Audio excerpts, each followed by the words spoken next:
Hi friends, எல்லோரும் எப்படி இருக்கீங்க? எல்லோரும் நல்லா இருக்கீங்களா? ஸோ இன்றைக்கி நீங்கள் பார்க்குறது அப்படின்னு பார்த்தீங்கன்னா சண்டே ஸ்பெஷல் அது தான் பார்க்க போகிறீங்க. ஸோ சண்டே அப்படின்னாலே நம்ம எல்லாத்துக்கும் ஒரு ஜாலியாக தான் இருக்கும். ஸோ சண்டேன்றதுனால இன்றைக்கி கொஞ்சம் லேட்டாக தான் எழுந்திரிச்சேன். லேட்டாக எழுந்திரிச்சிட்டு அதுக்கப்புறமா பசங்களுக்கு பால் காய வச்சு கொடுத்துட்டு அதுக்கப்புறமா நம்மளுடைய வேலையை ஸ்டார்ட் பண்ணலாம் அப்படின்னு சொல்லிட்டு இருந்தேன். அப்புறம் பார்த்திங்கன்னா பால் காய வச்சு நல்லா கொடுத்துட்டு நானும் என்ன பண்ணேன் அப்படின்னா டீ குடிச்சிட்டு அதுக்கப்புறமா நம்மளோட வேலையை ஸ்டார்ட் பண்ணலான்னு சொல்லிட்டு இருந்தேன். அப்புறம் பார்த்திங்கன்னா சரி இன்றைக்கி மாவு ஈவினிங்கே மாவு ஆட்டி வச்சுருந்தேன். ஸோ அதை தான் இன்றைக்கி வந்து இட்லி ஊற்றலாம் அப்படின்னு சொல்லிட்டு இருந்தேன். இப்போ இட்லி வந்து ஊற்றி வச்சுட்டு அதுக்கப்புறம் பார்த்திங்கன்னா எங்கள் வீட்டுக்காரர் வந்து கறி எடுக்க போயிட்டாங்க. கறி எடுத்துகிட்டு வரதுக்குள்ளே நம்ம இந்த வேலையெல்லாம் முடிச்சிடலான்னு சொல்லிட்டு ஃபஸ்ட்டு டீ குடிச்சிட்டு அதுக்கப்புறம் பாத்திரமெல்லாம் விளக்கி வச்சுட்டு இட்லி ஊற்ற ஸ்டார்ட் பண்ணிட்டேன்.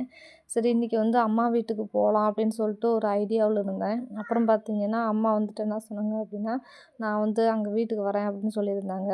நான் ஏன் அம்மா வீட்டுக்கு போகிறேன் அப்படின்னா, அம்மாவுக்கு வந்து ரொம்ப நாள் கொஞ்சம் உடம்பு சரியாமல் இருந்துச்சு.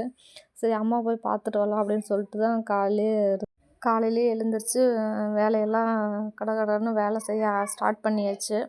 அதுக்கப்புறம் இட்லி தான் ஊற்றிட்டு இருந்தேன். இட்லியெல்லாம் ஊற்றி வச்சுட்டு அதுக்கப்புறமா சரி கறி எடுத்துகிட்டு வரேன் அப்படின்னு சொல்லிட்டு எங்கள் வீட்டுக்காரர் கடைக்கு போயிருந்தாங்க கறி எடுக்கிறதுக்கு. சரி அந்த கேப்பில் நம்ம இட்லி ஊற்றி வச்சுட்டு சும்மா தானே இருப்போம் அப்படின்னு சொல்லிட்டு வெங்காயமெல்லாம் உரித்து வைக்கலாம் அப்படின்னு சொல்லிட்டு அதுக்கப்புறம் வெங்காயம் ஒரு பக்கம் உரிச்சிட்டு இருந்தேன். இன்னொரு பக்கம் என் பையன் என்ன பண்ணான் அப்படின்னா, அம்மா நானும் வரேன் அப்படின்னு சொல்லிட்டு இருந்தாங்க. அதுக்கப்புறம் நான் போகலடா அம்மாச்சி இங்கே வராங்க அப்படின்னு சொல்லிட்டு அவனை கொஞ்சம் நேரம் சமாதானப்படுத்திட்டு அதுக்கப்புறமா நான் என்னோடய வேலையை வந்து ஸ்டார்ட் பண்ணேன். அதுக்கப்புறம் பார்த்திங்கன்னா அப்பா வந்து கால் பண்ணியிருந்தாங்க. கால் பண்ணிவிட்டு இது மாதிரி அம்மாவை ஹாஸ்பிட்டலுக்கு கூட்டிகிட்டு வரேன் அப்படின்னு சொல்லியிருந்தாங்க. சரிப்பா நானும் ஹாஸ்பிட்டலுக்கு வரேன் அப்படின்னு சொல்லிட்டு அப்புறம் அதுக்குள்ளே கடன்னு நம்ம என்ன பண்ணிடலாம் அப்படின்னா இந்த வேலையெல்லாம் டக்குன்னு முடிச்சிடலாம் அப்படின்னு சொல்லிட்டு டக்குன்னு செஞ்சுட்டு இருந்தேன். கிளம்பி போகலாம் அப்படின்னு சொல்லிட்டு இந்த வேலையை ஸ்டார்ட் பண்ணிகிட்டு இருந்தேன். அதுக்கப்புறம் எங்கள் வீட்டுக்காரர் வந்து கறி எடுத்துகிட்டு வந்திருந்தாங்க. அந்த கறி தான் சரி சமைக்கலாம் அப்படின்னு சொல்லிட்டு அதுக்கு அந்த கறிக்கு வந்து வாத்து தான் எடுத்துகிட்டு வந்திருந்தாங்க. சிக்கனுக்கு பதிலாக சரி வாத்து சாப்பிடலாம்னு சொல்லிட்டு வாத்து எடுத்துகிட்டு வந்துடுறாங்க. பிராய்லர் வந்து எடுக்கலை. பிராய்லர் வந்து பாப்பாவுக்கு வந்து கொடுக்கக்கூடாது. பிராய்லர் அப்படின்றது வந்து எனக்கும் பிடிக்காது. மற்றபடி எனக்கு அது சாப்பிட்றதுக்கு ஒரு இஷ்டம் கிடையாது. அதனால் சரின்னு சொல்லிட்டு வாத்து எடுத்துகிட்டு வரேன்ட்டு போயிருந்தாங்க. இதுக்கப்புறம் சரி அம்மாவுக்கு வந்து ரொம்ப நாள் உடம்பு சரியில்லை அப்படின்ட்டு சொல்லிட்டு எனக்கு ரொம்பவே இதாக இருந்துச்சு.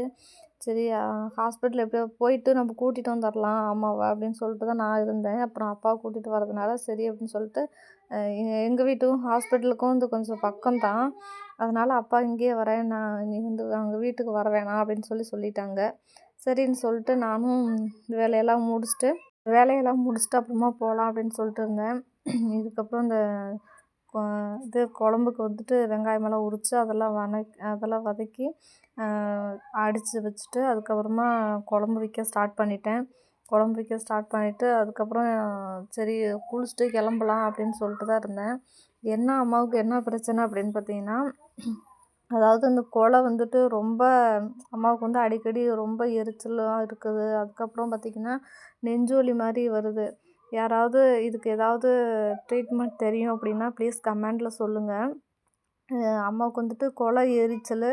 அதுக்கப்புறம் அந்த கொலை எரிச்சல் வந்தாவே ஆட்டோமேட்டிக்காக என்ன ஆயிடுது அப்படின்னா நெஞ்சு வந்து ரொம்ப வலிக்க ஆரம்பிச்சிருது.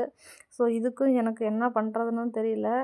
அதுக்கப்புறம் அல்சர் இருந்தால் இந்த மாதிரி இருக்கும் அப்படின்னு சொல்லியிருந்தாங்கன்னு சொல்லிட்டு நான் என்ன சொன்னேன்னா, அம்மா வந்துட்டு இது மாதிரி மோரில் வந்து அதாவது தயிராக சாப்பிடாம மோராக வந்து சாப்பிடுங்கம்மா அப்படின்னு சொல்லியிருந்தேன். அது சாப்பிட்டாலுமே ரொம்ப கேட்கல. அதுக்கப்புறம் இன்ஜெக்ஷன் பண்ணாலும் கேட்கலன்னு சொல்லியிருந்தாங்க.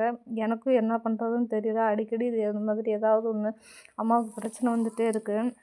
இதுக்கு வந்து ட்ரீட்மெண்ட் யாருக்காவது ஏதாவது தெரியும் அப்படின்னு சொன்னால் ப்ளீஸ் கமெண்ட்டில் கொஞ்சம் சொல்லுங்கள்.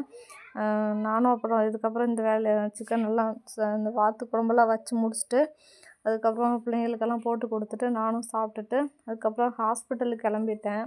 அப்புறம் அப்பா ஹாஸ்பிட்டல் வந்துட்டேன் அப்படின்னு சொல்லியிருந்தாங்க. அப்புறம் சரின்னு சொல்லிட்டு அப்புறம் நானும் இங்கேருந்து வண்டி எடுத்துகிட்டு போயிட்டு அம்மாவை ஹாஸ்பிட்டலில் பார்த்துட்டு அங்கே வந்துட்டு அப்புறம் இன்ஜெக்ஷன் வந்து போட்டாங்க அம்மாவுக்கு. கொடுத்துட்டு அப்புறம் இது மாத்திரைலாம் கொடுத்தாங்க. அதெல்லாம் வாங்கிட்டு வரும்போது சரி அம்மாவுக்கு வந்துட்டு மீன் பிடிக்கும், அப்பாவுக்கும் மீன் பிடிக்கும்னு சொல்லிட்டு வரும்போது அம்மாவும் அப்பாவும் என்ன பண்ணாங்க அப்படின்னா மீன் வாங்கிட்டாங்க வரப்போது. அப்படியே மீன் வாங்கிட்டு வந்தாங்க. அப்புறம் மீன் வாங்கிட்டு வந்ததுமே அதுக்கப்புறம் அம்மா வந்துட்டு சரி கொஞ்சம் நேரம் போயிட்டு நான் ரெஸ்ட் எடுக்கிறேன்னு சொல்லிட்டு அம்மா வீட்டுக்கு போயிட்டாங்க. உள்ளே போயிட்டு ரெஸ்ட் எடுத்துகிட்டு இருந்தாங்க. அப்புறம் நான் என்ன பண்ணேன் அப்படின்னா, இந்த மீன் எல்லாத்தையுமே பொரிச்சு எடுத்துகிட்டு இருந்து என் பையன் இடையில இடையில வந்துட்டு அம்மா ரெடியா ரெடியா ரெடியான்னு கேட்டுகிட்டே இருந்தான். அவனுக்கு மீனுன்னு ரொம்ப பிடிக்கும். அப்படியே எல்லா மீனையும் பொரிச்சு வச்சுட்டு அதுக்கப்புறமா அம்மாவுக்கு இட்லி வேணுமான்னு கேட்டேன். அப்புறம் இல்லை வேணாம் எனக்கு தோசையே போதும் அப்படின்னு சொல்லியிருந்தாங்க. சரின்னு சொல்லிட்டு பிள்ளைங்களுக்கு அம்மா அப்பாவுக்கு அதுக்கப்புறம் வீட்டுக்காரர் எல்லாத்துக்குமே தோசைலாம் ஊற்றி வச்சுட்டு மீனெல்லாம் பொரிச்சு எல்லாத்துக்கும் போட்டு கொடுத்துட்டு எல்லாம் சாப்பிட வச்சுட்டு நானும் சாப்பிட்டுட்டு அதுக்கப்புறமா அப்போ அம்மாவும் அப்பாவும் என்ன பண்ணாங்க அப்படின்னா வீட்டுக்கு கிளம்புறோன்னு சொல்லிட்டு கிளம்பிட்டாங்க. இந்த சண்டே ஸ்பெஷல் விலாக் அவ்வளோதாங்க. டாட்டா பாய்.